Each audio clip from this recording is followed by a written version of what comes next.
gurizada, o negócio é o seguinte, eu quero mostrar para vocês neste vídeo o quanto o Internacional perdeu de qualidade em peças chaves do seu departamento de futebol na gestão do presidente Alessandro Barcelos. E isto explica muito na dificuldade que o clube tem para retomar conquista de títulos. O meu vídeo é em nome da KTO, a minha casa de apostas.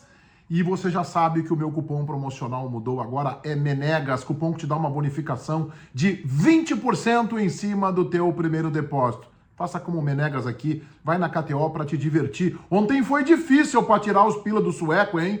Falei para vocês, meu palpite era Inter 2-0, mas eu ia dar uma cercadinha no empate. Cerquei só para me garantir. Salvei. E eu coloquei também que o Internacional marcaria o primeiro gol. Complementei. Ufa, passei por uma noite de sustos na KTO, mas tirei os meus pila lá, projetando o meu assado do final de semana. KTO.com, cupom MENEGAS com S, para que todos vocês ganhem uma bonificação já na largada de 20%. Em nome de KTO, eu rodo a vinheta e a seguir te mostro como o Inter perdeu o protagonismo em peças chaves do seu departamento de futebol. E eu não pretendo fazer uma crise porque o Internacional empatou com o Nacional do Uruguai em 2-2 no estádio Beira-Rio. Não é disso que eu estou falando. Um resultado absolutamente normal, tomar um gol aos 46 do segundo tempo. Mas o Inter, convenhamos, faz uma Libertadores da América, no máximo, mediana.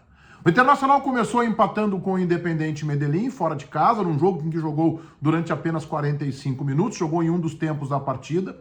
Depois o Internacional ganhou do Metropolitanos, no Beira-Rio, com gol quase aos 46 do segundo tempo. Se não me engano, o gol do Alexandre Alemão, gol salvador. O Metropolitanos que está passando esse primeiro turno da fase de grupos sem nenhum ponto. Ontem tomou 4-2 do Independiente Medellín. O Metropolitanos que perdeu em casa para este mesmo Nacional, o time dos zagueiros gordinhos, de um meia também gordinho, mas habilidoso, perdeu em casa por 2-1, está virtualmente eliminado, pois o Inter sofreu para ganhar desse time. E agora o Inter empata com o Nacional em casa. O Nacional é time para morrer ali nas oitavas ou nas quartas de final da Libertadores. Time peleador, isso é verdade, pois o Inter tem, portanto, uma vitória aos 46 do segundo tempo contra um dos piores times da Libertadores e 2 empates. Uma campanha, no máximo, mediana. O mesmo Internacional, que a gente entende agora, vendo os resultados, foi eliminado do Campeonato Gaúcho pelo Caxias, dentro do Beira-Rio, na fase semifinal, depois de enfrentar o Caxias em 3 vezes e não ganhar nenhuma. Mas observe o que eu quero falar efetivamente para vocês nesse vídeo, convidando para que todo mundo se inscreva aqui no meu canal, para que ative as notificações ali no sininho, valendo o like de vocês, meu Instagram aqui nesse cantinho, ó, Meneghetti Jornalista, me acompanhe no meu Insta para a gente estreitar ainda mais a nossa relação. O Internacional tinha como diretor técnico recentemente Paulo Autuori, que é homem de conversa com os jogadores, técnico experiente, multicampeão. Trocou por Sandro Orlandelli. Nem o Paulo Autuori vai conseguir exercer a função do Orlandelli, que é homem de estatística, é homem de dados, de informação, não é homem de conversa, tanto é que diminuiu o cargo. Agora é coordenador técnico. O Inter perdeu, então uma referência importante dentro do vestiário. O Internacional, que tinha como diretor executivo, lá atrás, na gestão de Marcelo Medeiros, um dos melhores do país, Rodrigo Caetano.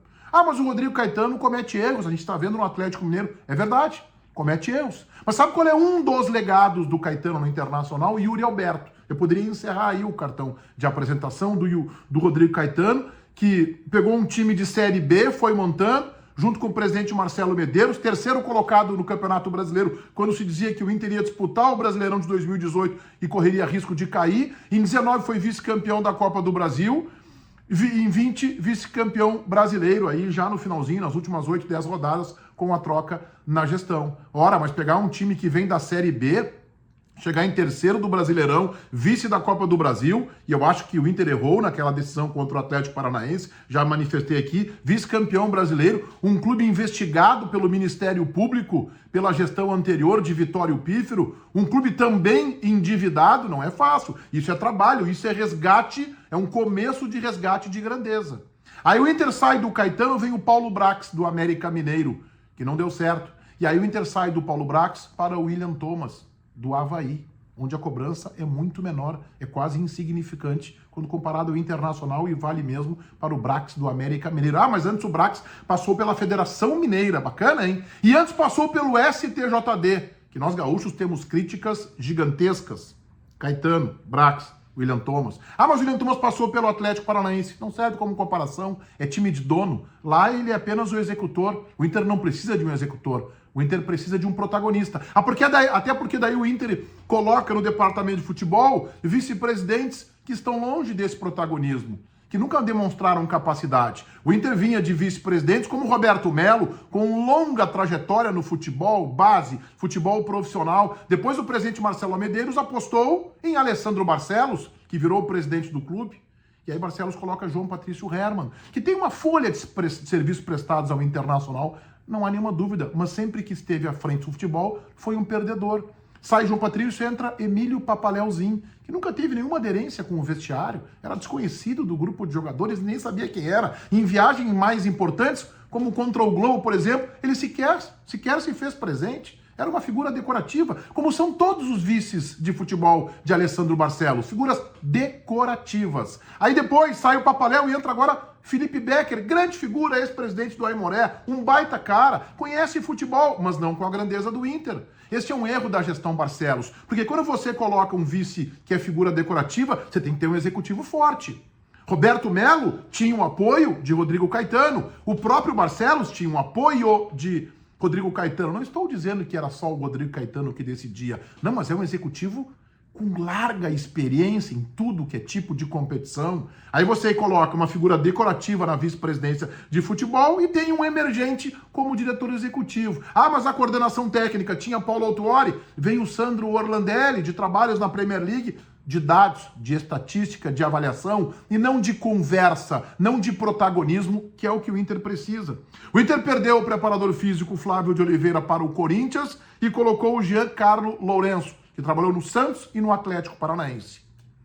O Internacional, na questão do treinador de goleiros, tinha um dos melhores do país, Daniel Pavan. Ah, mas eu sei que o Daniel Pavan teve dificuldades com o Daniel, é verdade, teve dificuldades com o Daniel, mas eu vi o trabalho dele com o Alisson, eu vi o trabalho dele com o Lomba, com outros goleiros, eu vi o crescimento que ele conseguiu com esses dois nomes. Talvez o Daniel tivesse seus limites, como tem o Kehler. Mas o Inter perde o Pavan e não coloca o segundo imediato, porque o Marco Antônio Trucou, o Marquinhos, pediu demissão em solidariedade, não aceitou ser promovido. Este é o ambiente. Entrou o terceiro, o Leonardo Martins, que eu até não conheço, o trabalho pode ser bom e pode ser que ele também tenha as limitações com o goleiro do Internacional, com o Kehler, mas se você tem um goleiro que está emergindo, que está subindo, portanto você tem que ter um treinador de goleiros com mais bagagem, com mais experiência para identificar os erros. Talvez, e eu acho que o Kehler é um bom goleiro, à altura do time do Inter. O Inter tem um bom time. O que é ter um bom time? É ter um bom time que vai empatar com o Nacional, que até poderia ter vencido o Nacional se tivesse um pouco mais de fibra nos minutos finais do jogo. É um bom time para chegar, quem sabe, em oitavas, em quartas de Libertadores. É um bom time para ficar entre o quarto e o oitavo lugar do Campeonato Brasileiro. É um bom time para passar pelo América e chegar em quartas de final da Copa do Brasil. Ah, mas se tudo der certo, se o Arangues jogar o que se espera, o Gabriel voltar bem, o Ener Valencia, que é um jogador, não é um extra classe, mas é um bom centroavante, melhor do que todos no Beira-Rio, chegar aqui e reproduzir os gols do futebol da Turquia, o Inter pode melhorar. Se chegar vivo nessas competições em julho, até que esses jogadores, em especial o Ener, entrem na forma ideal. Convenhamos, o Ener Valencia nós vamos descobrir agora, na Copa do Mundo. O Ener Valencia é um jogador hoje com 33 anos.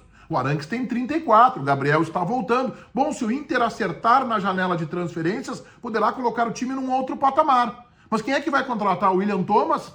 O William Thomas, gente, na primeira janela de transferência em que ele assina, o Inter contratou o Mikael e o Brian Romero, os dois afundaram. Mas agora vieram John, Mário Fernandes. O Inter errou na entrevista com o Mário Fernandes. Na entrevista, o Inter não conseguiu diagnosticar que esse jogador perdeu o aspecto competitivo. Nico Hernandes, tá arquivado lá no Beira-Rio, né? Deve estar dentro de uma gaveta lá, ou tá no freezer, né? Tá numa geladeira. Baralhas, que a gente já viu, né? Não deu resposta. O Rômulo, tem um Rômulo lá também.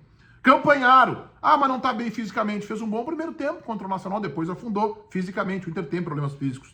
Jean Dias, tá no departamento médico, jogador do Caxias de 32 anos, então não conseguiu formar na base uma reposição para homem de lado. Gabriel Barros, aposta do Ituano. Luiz Adriano, que é o que a gente está vendo aí, né, pouco competitivo, desligado, né, parece até desmotivado. Participou do gol, pegou a bola e lançou para o Luca, esse sim fez a jogada. O Arangues, de 34 anos, que a gente vai aí esperar mais 20, 30 dias, e o Ener Valencia, de 33, que é um bom centroavante, uma boa contratação. Vejam, o Inter fez 2 boas contratações, uma aposta em Luiz Adriano, e o resto é mais do mesmo. Vamos esperar esse Gabriel Barros, que a gente não conhece, mas vindo de quem indicou. E aí, observem quando eu falo de ausência de protagonismo no departamento de futebol. Aí o Inter, em fevereiro, observa que o time que arranca no Campeonato Gaúcho não reproduz o mesmo futebol do ano passado. Quem vai viajar para contratar David Bandeira, gerente de mercado, herança de gestões anteriores, David Bandeira, e o presidente Alessandro Barcelos, porque ele sabia que não tem homens no futebol com qualificação suficiente para fechar negócio na Europa. Fica tudo nas mãos do presidente, mas o presidente tem que cuidar do clube, das dívidas, da relação com Libra, com Liga Forte, aprovar no conselho. O presidente tem outras demandas, mas vai o presidente. Por quê? Porque ele não montou um departamento de futebol competente. E são pessoas legais, tudo bem, eu não estou criticando do ponto de vista pessoal, mas são pessoas que não estão à altura da exigência de momento do Inter. Qual é a exigência? Ter pessoas muito capacitadas, experientes, vencedoras e que sejam ambientadas a cobranças. O departamento de futebol, vou fazer um exagero aqui no Internacional, ele chega a ser mudo. Porque o cargo de vice-presidente, que é quase um cargo decorativo, ele deveria ocupar um espaço institucional.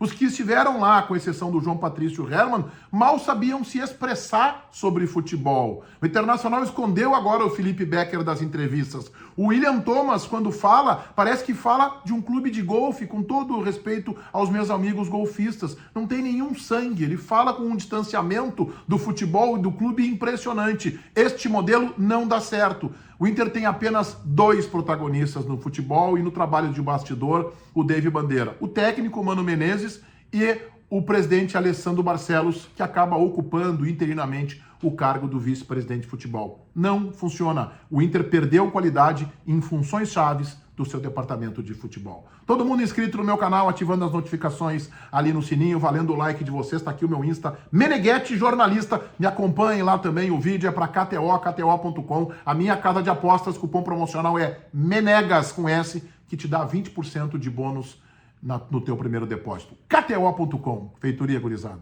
Vai, um abraço.